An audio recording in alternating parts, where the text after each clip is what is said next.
4. The Mystery of Hunter's Lodge. After all, murmured Poirot, it is possible that I shall not die this time. Coming from a convalescent influenza patient, I hailed the remark as showing a beneficial optimism. I myself had been the first sufferer from the disease.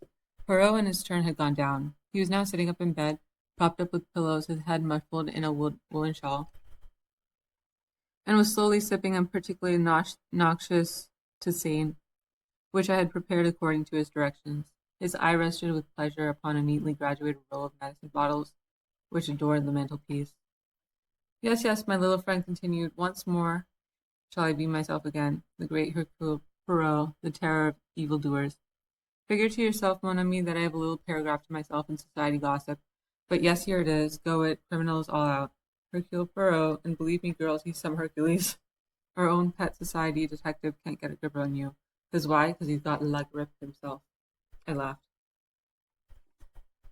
Good for you, Poirot. You are becoming quite a public character, and fortunately you haven't missed anything of particular interest during this time. That is true. The few cases I have had to decline did not fill me with any regret. Our landlady stuck her head in at the door. There's a gentleman downstairs.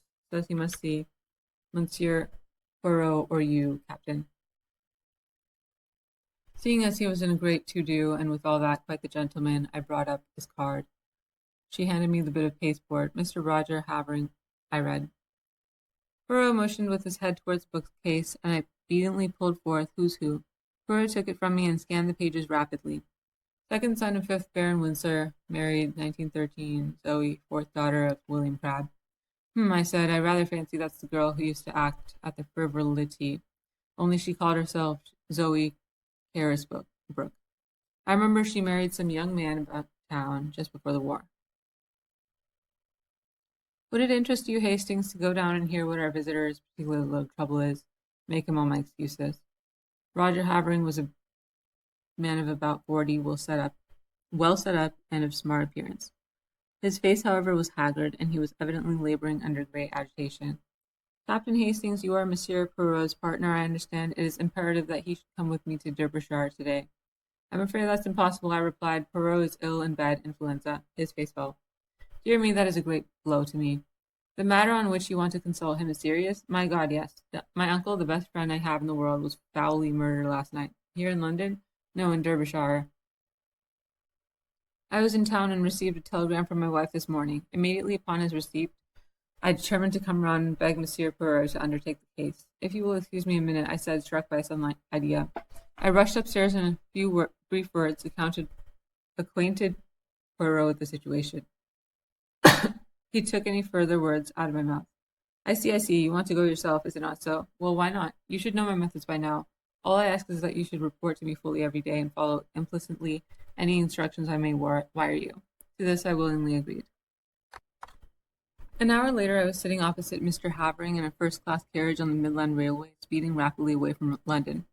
To begin with, Captain Hastings, you must understand that Hunter's Lodge, where we are going and where the tragedy took place, is only a small shooting box in the heart of the Derbyshire moors. Our real home is near Newmarket, and we usually rent a flat in town for the season. Hunter's Lodge is looked after by a housekeeper who is quite capable of doing all we need when we run down for an occasional weekend. Of course, during the shooting season, we take down some of our own servants from Newmarket. My uncle, Mr. Harrington Pace, as you may know, my mother was the Miss Pace of New York, has for the last 3 years made his home with us. He never got on well with my father or my elder brother, and I suspect that my being somewhat of a prodigal son myself rather increased than diminished his affection towards me. Of course I am a poor man, and my uncle was a rich one. In other words, he paid the piper. But though exacting in many ways, he was not really hard to get on with, and we all three lived very harmoniously together. 2 days ago, my uncle, rather wearied with some recent gaieties of ours in town, suggested that we should run down to Derbyshire for a day or two. My wife telegraphed to Mrs. Middleton, the housekeeper, and we went down that same afternoon. Yesterday evening I was forced to return to town, but my wife and my uncle remained on. This morning I received this telegram. He handed it over to me. Come at once. Uncle Harrington murdered last night. Bring good detective if you can, but do come, Zoe. Then, as yet, you know no details? No, I suppose it will be in the evening papers. Without doubt the police are in charge. It was about 3 o'clock when we arrived at the little station of Elmersdale. From there a 5-mile drive brought us to a small grey stone building in the midst of the rugged moors. A lonely place, I observed with a shiver. Having nodded. I shall try and get rid of it. I could never live here again. We unlatched the gate and we were walking up the narrow path to the oak door when a familiar figure emerged and came to meet us. Jack, I ejaculated. The Scotland Yard inspector grinned at me in a friendly fashion before addressing my companion. Mr. Havering, I think I've been sent down from London to take charge of this case, and I'd like a word with you, if I may, sir. My wife, I've seen your good lady, sir, and the housekeeper. I won't keep you a moment, but I'm anxious to get back to the village now that I've seen all there is to see here. I know nothing as yet as to what exactly, said Jap soothingly, but there are just one or two little points I'd like your opinion about all the same. Captain Hastings here, he knows me, and he'll go on up to the house and tell them you're coming. What have you done with the little man, by the way, Captain Hastings? He's ill in bed with influenza. Is he now? I'm sorry to hear that. Rather the case of the cart without the horse, you being here without him, isn't it? And on his rather ill-timed jest, I went on to the house. I rang the bell as Jap had closed the door behind him. After some moments, it was opened to me by a middle-aged woman in black. Mr. Havering will be here in a moment, I explained. He has been detained by the inspector. I've come down with him from London to look into the case. Perhaps you can tell me briefly what occurred last night. Come inside, sir. She closed the door behind me, and we stood in the dimly lighted hall. It was after dinner last night, sir, that the man came. He asked to see Mr. Pace, sir, and seeing that he spoke the same way, I thought it was an American gentleman friend of Mr. Pace's, and I showed him to the gun room and then went to tell Mr. Pace. He wouldn't give any name, which of course was a bit odd, now that I come to think of it. I told Mr. Pace, and he seemed puzzled-like, but he said to the mistress, "Excuse me, Zoe, while I just see what this fellow wants." He went off to the gun room, and I went back to the kitchen. But after a while I heard loud voices, as if they were quarreling, and I came out into the hall. At the same time, the mistress, she comes out too, and then just then there was a shot, and then a dreadful silence. We both ran to the gun room door, but it was locked, and we had to go round to the window. It was open, and there inside was Mr. Pace, all shot and bleeding. What became of the man? He must have gotten away through the window, sir, before we got to it, and then Mrs. Havering sent me to fetch the police. 5 miles to walk it was. They came back with me and the constable. He stayed all night, and this morning the police gentleman from London arrived. What was this man like who called to see Mr. Pace? The housekeeper reflected. He had a black beard, sir, and was about middle age and had on a light overcoat. Beyond the fact that he spoke like an American, I didn't notice much about him. I see. Now I wonder if I could see Mrs. Havering. She's upstairs, sir. Shall I tell her? If you please. Tell her that Mr. Havering is outside with Inspector Jack, and that the gentleman has brought back with him from London. He has brought back with him from London, is anxious to speak to her as soon as possible. Very good, sir. I was in a fever of impatience to get all the facts. Jap had 2 or 3 hours start of me, and his anxiety to be gone had made me keen to be close at his heels. Mrs. Havering did not keep me waiting long. In a few minutes I heard a light step descending the stairs and looked up to see a very handsome young woman coming towards me. She wore a flame-colored jumper that set off the slender boyishness of her figure. On her dark head was a little hat of flame-colored leather. Even the present tragedy could not dim the vitality of her personality. I introduced myself, and she nodded in quick comprehension. Of course, I have often heard of you and your colleague, Monsieur Poirot. You have done some wonderful things together, haven't you? It was very clever of my husband to get you so promptly. Now will you ask me questions? That's the easiest way, isn't it, of getting to know all you want to about this dreadful affair. Thank you, Mrs. Havering. Now, what time was it that this man arrived? It must have been just before 9 o'clock. We had finished dinner, and we were sitting over our coffee and cigarettes. Your husband had already left for London? Yes, he went up by the 6:15. Did he go by car to the station, or did he walk? Our own car isn't down here. One came out from the garage in Elmersdale to fetch him in time for the train. Was Mr. Pace quite his usual self? Absolutely most normal in every way. Now can you describe this visitor at all? I'm afraid not. I didn't see him. Mrs. Middleton showed him straight into the gun room and then came to tell my uncle. What did your uncle say? He seemed rather annoyed, but went off at once. It was about 5 minutes later that I heard the sound of raised voices. I ran out into the hall and almost collided with Mrs. Middleton. Then we heard the shot. The gun room door was locked on the inside, and we had to go right round the house to the window. Of course, that took some time. The murderer had been able to get well away. My poor uncle, her voice faltered, had been shot through the head. I saw at once that he was dead. I sent Mrs. Middleton for the police. I was careful to touch nothing in the room, but leave it exactly as I found it. I nod approval. Now as to the weapon. Well, I can make a guess at it, Captain Hastings. A pair of revolvers of my husband's were mounted upon the wall. One of them is missing. I pointed this out to the police, and they took the other one away with them. When they have extracted the bullet, I suppose they will know for certain. May I go to the gun room? Certainly. The police have finished with it, but the body has been removed. She accompanied me to the scene of the crime. At that moment, Havering entered the hall, and with a quick apology, his wife ran to him. I was left to undertake my investigations alone. I may as well confess at once that they were rather disappointing. In detective novels, clues abound, but here I could find nothing that struck me as out of the ordinary, except a large blood stain on the carpet where I judged the dead man had fallen. I examined everything with painstaking care and took a couple of pictures of the room with my little camera, which I had brought with me. I also examined the ground outside the window, but it appeared to have been so heavily trampled underfoot that I judged it was useless to waste time over it. No, I had seen all that Hunter's Lodge had to show me. I must go back to Elmersdale and get into touch with Jap. Accordingly, I took leave of the Haverings and was driven off in the car that had brought us from the station. I found Jap at the Matlock Arms, and he took me forthwith to see the body. Harrington Pace was a small, spare, clean-shaven man. Typically American in appearance. He had been shot through the back of the head, and the revolver had been discharged at close quarters. "Turned away for a moment," remarked Jap, and the other fellow snatched up a revolver and shot him. The one Mrs. Havering handed over to us was fully loaded, and I suppose the other one was also. Curious what darn fool things people do. Fancy keeping two loaded revolvers hanging up on your wall. "What do you think of the case?" I asked as we left the gruesome chamber behind us. "Well, I got my eye on Havering to begin with." "Oh, yes," noting my exclamation of astonishment. "Havering has one or two shady incidents in his past. When he was a boy at Oxford, there was some funny business about the signature on one of his father's checks. All hushed up, of course. Then he's pretty heavily in debt now, and there's a kind of debts he wouldn't like to go to his uncle about. Whereas you may be sure the uncle's will would be in his favor. Yes, I've got my eye on him, and that's why I wanted to speak to him before he saw his wife. But their statements dovetail all right, and I have been to the station, and there's no doubt whatever that he left by the 6:15. That gets up to London about 10:30. He went straight to his club, he says, and if that's confirmed all right, why he couldn't have been shooting his uncle here at 9 o'clock in the Blackbeard. Ah, yes, I was going to ask you what you thought about that beard." Jack blinked. "I think it grew pretty fast. Grew in the 5 miles from Elmersdale to Hunter Lodge. Americans that I've met are mostly clean-shaven. Yes, it's amongst Mr. Pace's American associates that we have to look for the murderer. I questioned the housekeeper first, and then her mistress, and her stories agree all right, but I'm sorry Mrs. Havering didn't get a look at the fellow. She's a smart woman, and she might have noticed something that would set us on the track." I sat down and wrote a minute and a minute and lengthy account to a poirot. I was able to add various further items of information before I posted the letter. The bullet had been extracted and was proved to have been fired from the revolver identical with the one held by the police.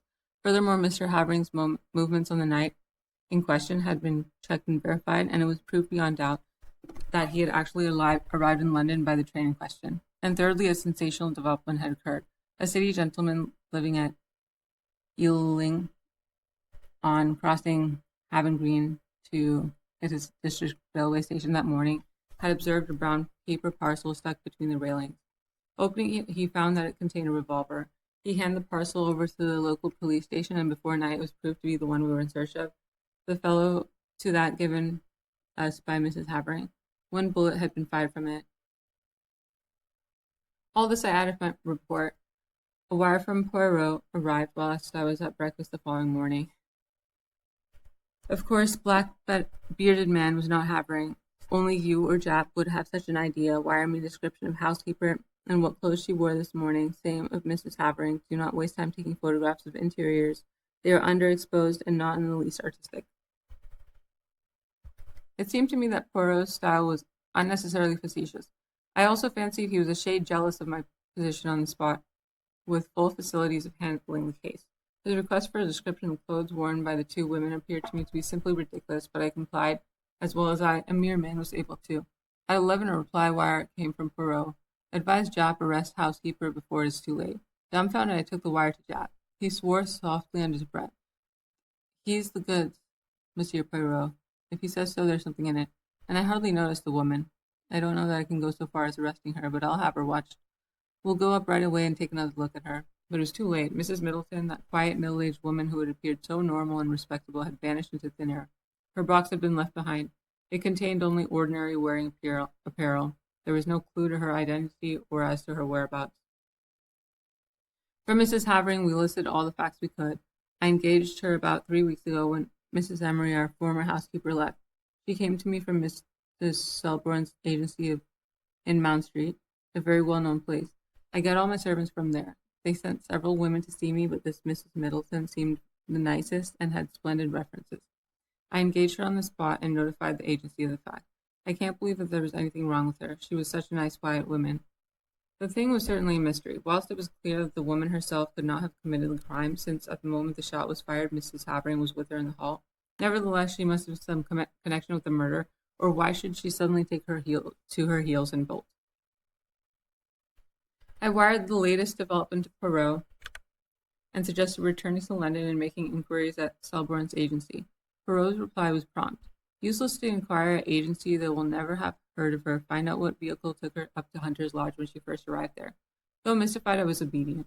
The means of transport in Elmersdale were limited. The local garage had 2 battered Ford cars, and there were 2 station flies. None of these had been requisitioned on the date in question. Questioned, Mrs. Havering explained that she had given the woman the money for a fare down to Derbyshire, and sufficient to hire a car or fly to take her up to Hunter's Lodge. There was usually one of the Fords at the station on the chance of its being required. Taking into consideration the further fact that nobody at the station had noticed the arrival of a stranger, black-bearded or otherwise, on the fatal evening, everything seemed to point to the conclusion that the murderer had come to the spot in a car which had been waiting near at hand to aid his escape, and that the same car had brought the mysterious housekeeper to her new post. I may mention that inquiries at the agency in London bore out Poirot's prognostication. No such woman as Mrs. Middleton had ever been on their books. They had received the Hahn, Mrs. Havering's application for a housekeeper, and had sent her various applicants for the post. When she sent them the engagement fee, she omitted to mention which woman she had selected. Somewhat crestfallen, I returned to London. I found Poirot established in an armchair by the fire in a garish silk dressing gown. He greeted me with much affection. Mon ami Hastings, but how am I glad to see you. Veritably, I have for you great affection, and you have enjoyed yourself, you have run to and fro with the good Jap, you've interrogated and investigated to your heart's content. Poirot, I cried, the thing's a dark mystery, it will never be solved. It is true that we are not likely to cover ourselves with glory over it. No, indeed, it's a hard nut to crack. Oh, as far as that goes, I'm very good at cracking the nuts. A veritable squirrel is not that which embarrasses me. I know well enough who killed Mr. Harrington Pace. You know, how did you find out?